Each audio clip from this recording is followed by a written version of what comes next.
මොකද්ද මේ ස්වීප් පහර කියන්නේ? මේ පහර ටෙනිස් ක්‍රිකට් වලදී කොච්චර වැදගත්ද? ඔයානෝ ගැහුවට බැට්ස්මන් කෙනෙක් ළඟ තියෙන්න ඕනේ සුපිරිම පහර. හරියට පුරුදු වුණොත් ගේම් එකක් ඉවර කරන්න පුළුවන් පහර. කතා කරමු ස්වීප් පහර ගැන.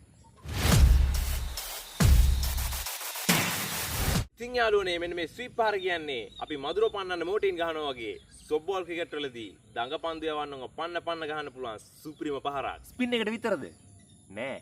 ෆාස්ට් බෝලර්ස්ලටත් පුළුවන්. අපි අද බලමු මෙන්න මේ සොෆ්ට් බෝල්ට සෙට් වෙන ස්වීප් පහරක් කොහොමද අපි හරියටම හදාගන්නේ කියලා. ඉතින් ගයිස් සොෆ්ට් බෝල් ක්‍රිකට් ගත්තත් ලෙදර් ක්‍රිකට් ගත්තත් අපි සාමාන්‍යයෙන් ස්වීප් පහරක් එල්ල කරන්නේ මෙන්න මේ ලෙග් ස්ටම්ප් එක කෙලින් වැටෙන පන්දු වලට. හරිද? ඒ කියන්නේ අපි මේ විදිහට ඉඳලා මෙන්න මේම ලෙග් එකට එන පන්දු වලට තමයි අපි සාමාන්‍යයෙන් ස්වීප් පහරක් එල්ල කරන්නේ. මෙන්න මේ හරියට වගේ වැටෙන පන්දු වලට ඒ කියන්නේ විකට් වලින් පිටතට වැටෙන පන්දු වලට අපි සාමාන්‍ය ස්වීප් එක ගහන්නේ නැහැ. ඒකට තමයි අපි රිවර්ස් ස්විප් එක ගහන්නේ. ඒ වගේම තමයි යාළුවනේ මම දැන් මේ කතා කරේ ස්පින් බෝලර්ස්ලා ගැනනේ. ෆාස්ට් බෝලර්ස්ලටත් අපි මෙන්න මේ ස්වීප් පහර යොදා ගන්නවා. මම ඔයාලට මගේ ෆ්ලික් එක ගැන කරපු වීඩියෝ එකේදී ඔයාලට කියලා ඇති. මෙන්න මේ හැන්ද ගහනවා කියලා ෆාස්ට් බෝලර්ස් දාන හොඳ යෝකර් එකට අපි ඉස්සරහට කකුල තියලා ලෝ පුල් ටොස් එක අරන් කපලා ගහනවා කියලා. හරිද? මෙන්න මේ විදිහට මම ඔයාලට ෂොට් එක ගහන විදිය පෙන්නලාත් ඇති. ඉතින් යාළුවනේ මේ වීඩියෝ එක බැලුවේ නැත්නම් අනිවාර්යෙන් මේ වීඩියෝ එකත් බලන්න. ෂොට් එක ගහන්නේ කොහොමද කියලා බලන්න යන්න කලින් යාළුවනේ මම ඔයාලට තව පොඩි අමතර දැනුමක් දෙන්නම්. අපි අනිත් ෂොට් ගැන කතා කරා වගේ මේ ෂොට් එකේ යාළුවනේ අපි ලකුණු රැස් කරන්නේ සාමාන්‍ය මිඩ් ඕන් එකේ ඉඳගෙන මෙන්න මේ ෆයිනල් ලෙග් එක වෙනකන්. හැබැයි මම මේ කතා කරන්නේ රිවර්ස් ස්විප් එක ගැන නෙවෙයි. හරිද? රිවර්ස් ස්විප් එකෙන් ගන්න මේ පැත්තේ. සාමාන්‍ය සොෆ්ට් බෝල් ක්‍රිකට් වලදී මේ පාර යූස් කරන්නේ ස්පිනර් බෝලර්ස්ලාගේ ළඟ වැටෙන පන්දු වලට. ඕකේ ගයිස්. එහෙනම් යමු ෂොට් එක ගහන්නේ කොහොමද කියලා බලන්න. අපි දැන් බලමු පන්දු වෙන මාවතට හරියට කකුල දාලා කොහොමද මේ බෝලට ගහන්නේ කියලා. මේ විදිහට යාළුවනේ ඔයා හිතන්න මේ හරියට පන්දුවක් වැටෙනවා කියලා. අපි දැන් දකිනවා ලෙග් එකට වැටෙන පන්දුවක්. මේ විදිහට යාළුවනේ අපි පන්දු වෙන මාවතට හරියට මෙහෙම කකුල දාලා ඒකම තමයි යාළුවනේ මේ කකුල හොඳට නැවෙන්න ඕනේ. හරියට ප්‍රශ්නයක් ඉදෙන්න පුළුවන් මෙන්න මේ කකුල.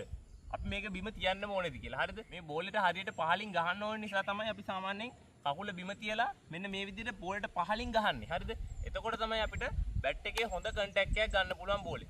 ඕකේ ගයිස්. ඉතින් දැන් ඔයාලට හොඳට පේනවා ඇති. හරිද? ස්ටාන්ස් එක ඒ හැමදේම හොඳට පේනවා ඇති. මෙන්න මේ විදිහට ඉඳලා අපි සාමාන්‍ය අතෙන්ට වැටෙන පන්දුවක් නම් මෙන්න මේ විදිහට කකුල දාලා හරිද දැක්කද? ෂොට් එක යන්නේ එහෙම තමයි. හරිද? මුලින් මෙහෙම වඩලා බලන් ඉන්නේ නැහැ බෝලේ එනකන්. හරිද? මේ විදිහට වඩලා බලන් ඉන්නේ නැහැ බෝලේ එනකන්. එහෙම ගහන්නේ නැහැ. හරිද? ඒ කියන්නේ ටයිමිංగ్ අවුට්. හරිද? ඒ ඔක්කොම අපි ඉස්සරහට හදාගමු. ඉස්සරහම වීඩියෝ එක කියන්න. උඩේ ඉඳන් පල්ලෙහාට තමයි බැට් එක ගහන්නේ. හරිද? ඒ වගේ මේ බැට් එකේ මිට තියෙන්නේ මේ මිට බලන්න මේ මිට තියෙන්නේ පන්දුව යන ඒරියා එකට. හරිද? ඔන්න බලන්න. මේ දැක්කද? අරහෙට තමයි ඒරියා එකේ තියෙන්නේ. මේ මූණ ඇඟ මේ කකුලෙන් ඉස්සරහා තියෙන්න ඕනේ. හරිද? මේ කකුලට ඉස්සරහෙන් තියෙන්න ඕනේ. හොඳට මෙහෙම බෝලෙට එලවලා ගහන්න. හරිද? ඒ වගේම වැදගත්ම දේ තමයි යාළුවෝ මට කියන්න බැරිනවාට ඉස්සෙල්ලා මෙහෙම ඉද්දිවා මෙහෙම වෙන්න එපා. හරිද? ඇඟේ බර මෙහෙට දාගන්න එපා. ඔළුව. ඒ කියන්නේ මම හැමදාම කියනවා වගේ ඔයාගේ ඔළුව හරි කෙලින් තියෙන්න ඕනේ. ඔළුව හරි කෙලින් මෙහෙම කකුල් දෙක ඉස්සරහෙන් ඕම ගහන්න ඕනේ.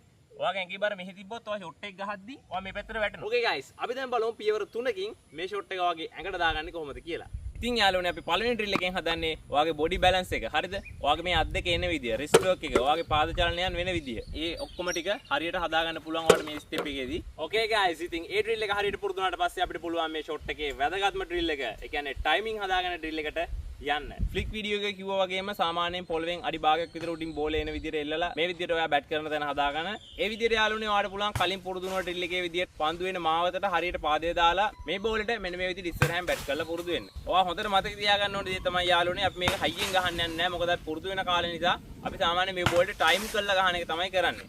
ඉතින් යාළුවනේ මම මේ ඔයාලට කියා දුන්න ඩ්‍රිල් දෙකටම පස්සේ ඔයාලට පුළුවන් පිටිනේට ගිහලා යාළුවගේ සපෝට් එකක් අරගෙන බෝල 10ක් විතර එක දිගට ඔයාගේ කකුලට එම දාන්න කියලා ඔයාලට මේ ෂොට් එක ගහලා පුරුදු වෙන්න. මේ අද කියා දුන්න අභ්‍යාස තුන ඔයාලට හරියට ප්‍රගුණ කරොත් ඔයාලට පුළුවන් ඕනම දඟ පන්දු යවන්නෙක්ගේ පන්දුවකට සහ ඕනම වේග පන්දු යවන්නෙක්ගේ ලෝ පුල් ටොස් එකකට වගේම ලෙග් එකේ වැටෙන ස්ලොට් එකේ බෝලෙට උනත් හොඳ ස්විප් පාරක් ගහන්න. ඉතින් යාළුවනේ අපිට පුළුවන් නිතරම මේ ෂොට් එකෙන් ස්ට්‍රයික් එක රොටේට් කරන්න.